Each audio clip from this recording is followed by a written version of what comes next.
In the beginning, paradise was real. A garden untouched by pain, by death, by sin. Two people, Adam and Eve, walked with God. But something happened, something that changed everything. Today, we're diving deep into one of the most well-known but misunderstood stories in the Bible. The Garden of Eden. What really happened with Adam and Eve? Was it just about a fruit? Or was it something far more profound? Let's uncover the truth together. The Garden of Eden wasn't just a beautiful place. It was a sacred space, a divine temple where God and humanity could dwell together. According to Genesis 2, God planted this garden in the east, in Eden. Rivers flowed out of it, watering the earth. Trees of every kind grew there, pleasing to the eye and good for food. But in the center of the garden stood two unique trees. The tree of life. The tree of the knowledge of good and evil. The garden was more than just a paradise, it was the original meeting place between heaven and earth. It was the first sanctuary. God formed the first human, Adam, from the dust of the earth and breathed into him the breath of life.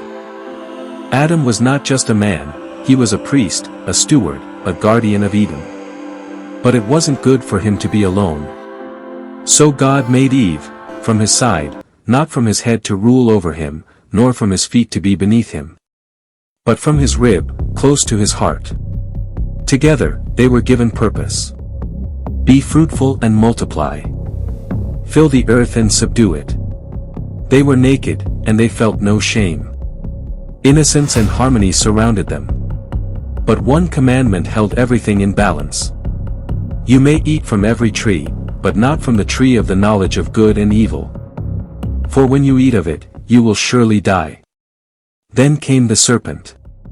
Subtle, intelligent, and dangerously persuasive. The Bible doesn't explain where he came from here, but we later learn in Revelation that this serpent is Satan, the deceiver. He approached Eve, and with a simple question, he sowed doubt. Did God really say, "You must not eat from any tree in the garden"? Eve corrected him. But the serpent wasn't done. He twisted the truth. You will not surely die. God knows that when you eat it, your eyes will be opened, and you will be like God, knowing good and evil. The temptation wasn't just about the fruit, it was about power, pride, autonomy. Eve saw the fruit was desirable, for food, beauty, and wisdom. She took it. She ate. She gave some to Adam, who was with her. And he ate too. The moment they ate, their eyes were opened. But not with glory. With guilt. They saw their nakedness. They felt ashamed. They sewed fig leaves together to hide. And then, they heard the sound of God walking in the garden. For the first time, they hid. God called out. "Where are you?" Not because he didn't know, but because he wanted them to realize what they had done. Adam blamed Eve. Eve blamed the serpent. But no excuse could undo what had been done. The consequence? The ground would be cursed. Pain would enter creation. Life would become toil. And death was now certain. God spoke to the serpent first. And in his judgment came a mysterious promise. "I will put enmity between you and the woman. Between your offspring and hers. He will crush your head. And you will strike his heel." Genesis 3 verse 15. This is the first prophecy of a future savior. Eve would become the mother of all living. From her line would come someone, one who would crush the serpent. But in the meantime, pain would multiply in childbirth. The man would toil for food. The ground would resist him. And then, they were exiled from Eden. God made garments of skin to clothe them, sacrificing an animal to cover their shame. It was the first death. The first cover. A foreshadowing of Christ. Then, he placed cherubim with a flaming sword to guard the way to the tree of life. Why? Because if they had eaten from it now, they would live forever in their fallen state. Paradise was lost. But hope was not. The story of the Bible from this point on becomes a rescue mission. God working through history to bring humanity back to Eden. Back to himself. So, what really happened in Eden? Was it just about disobedience? Or is there something deeper? This was the moment when trust was broken.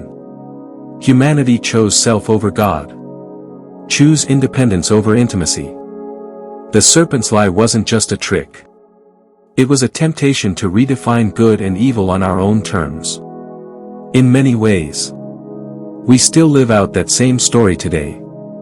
Every time we chase power, or redefine truth, or hide in shame, we echo Eden. But the story doesn't end in the garden.